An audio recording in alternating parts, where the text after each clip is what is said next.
the original founder of this stud farm, William Hall Walker, Scotsman, had the unique ability of being able to read horses' horoscopes at birth. Now, he did that by looking at the angle between the moon and the stars at the moment of birth. And if he said a foal was born with a good horoscope, it turned out to be a top-class racehorse. If he said that the horoscope was bad, it turned out to be useless. Couldn't win a race anywhere in the world. The summer yearling sales in Keeneland, Kentucky. Buyers may have progressed beyond astrology, but science can add no certainties to the intuition and experience of this international gathering. Amongst many others, this Winfield's colt by Northern Dancer is brought out for inspection.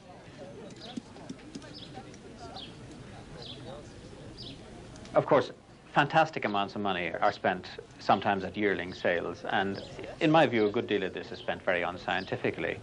Given the amount of information that you can have on a yearling, the precision with which you can predict his ultimate performance is limited.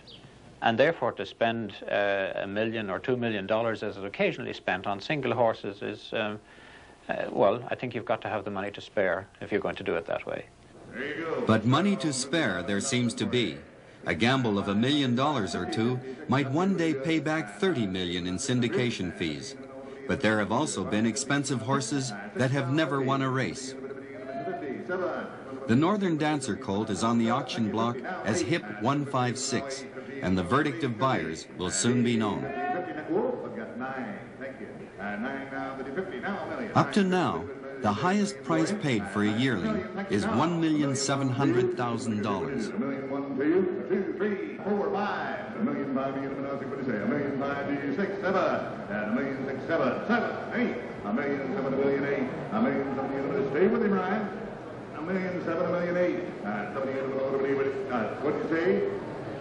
$1,725,000. Thank you.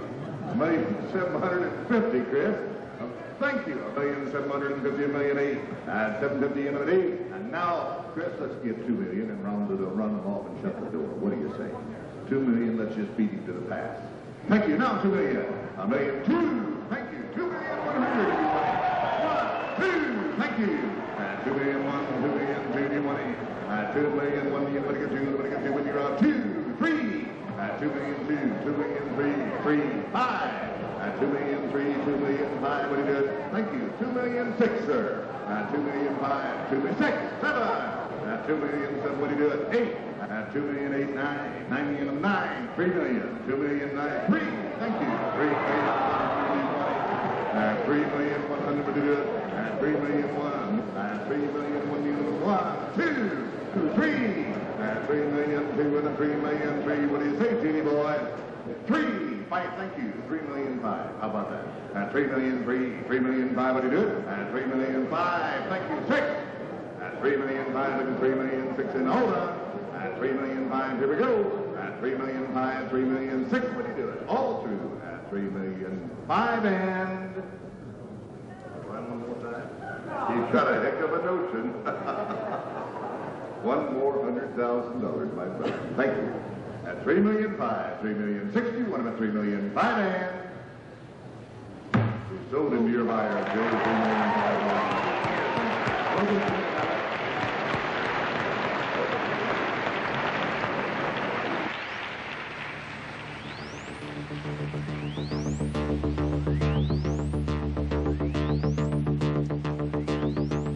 Whether a $3.5 million prospect or a $20,000 long shot, like Triple Crown winner Seattle Slew or Northern Dancer himself, there follows the same build-up to the only test that ultimately counts, the racetrack.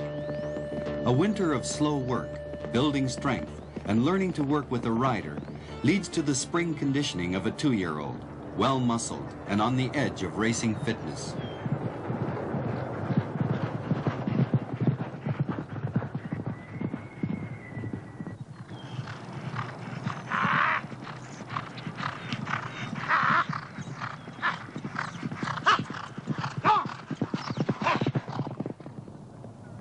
It is on the backstretch at tracks around the country that all the workaday preparations are made for the serious business of racing.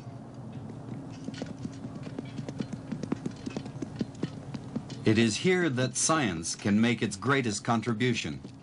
Young horses develop bone strength at different rates, and the bones of mature horses fatigue and weaken if not sufficiently rested between races. Many breakdowns could be prevented if this ebb and flow of strength could be monitored.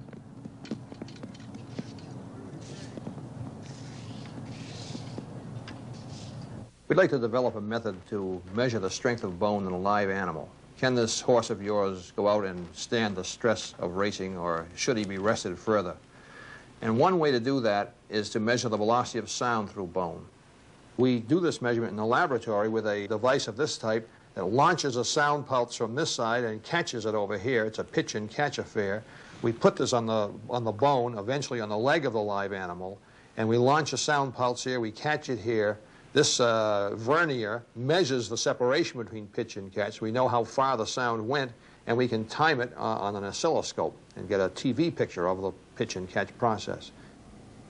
The required data are obtained using cannon bones that have been fatigued in an automated press, and for which the sound transmission speed has been measured. The known transmission speed for each bone is related to strength by taking the bone to the point of fracture.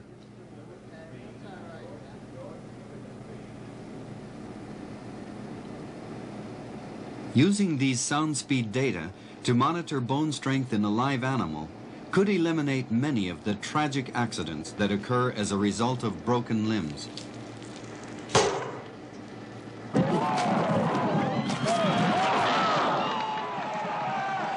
Prevention requires only a simple non-invasive measurement. That's 2.865 inches on the vernier and 15.6 microseconds on the scope. The horse's heart goes from 23 or 24 up to a level of perhaps 250, a factor of 10, an enormous change in the amount of blood that's pushed through his body when he's under maximum stress. And it's the ability of that horse to essentially nourish his muscles while he's in that tremendous physical exertion phase of running. How well can he bring oxygen to the muscles, remove the poisons, keep going at this maximum output? To be able to monitor the changing heartbeat of a horse would be a powerful tool in the hands of a trainer. And to this end, George Pratt has developed an onboard heart rate indicator. Ready? Got lots of room there, Ben? Cable. There is a readout panel for the jockey, and the trainer will be able to receive and record a transmitted signal. How's that? Too tight? No, fine. I think it's all right. We can put it through there if you want, whatever. What do you think? Want to take a second? Yeah.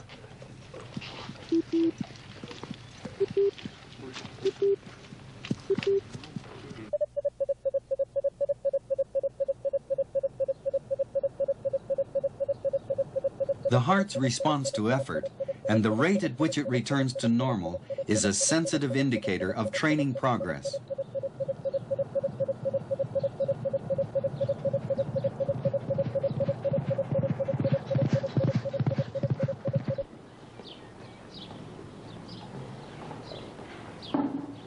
The many racing stables in England's Newmarket are engaged in a research program to monitor the condition of thoroughbreds in training. Blood samples are taken regularly to be checked at the Equine Research Center. Slight variations in blood chemistry can point to subtle and subclinical changes in condition.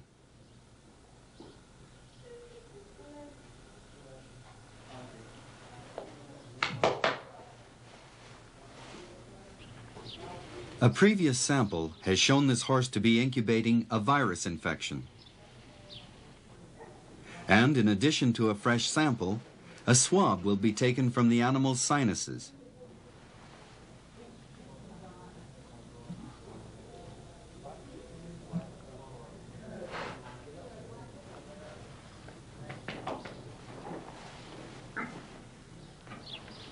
In recent years, serious epidemics of influenza have spread through whole stables and kept them from racing for long periods.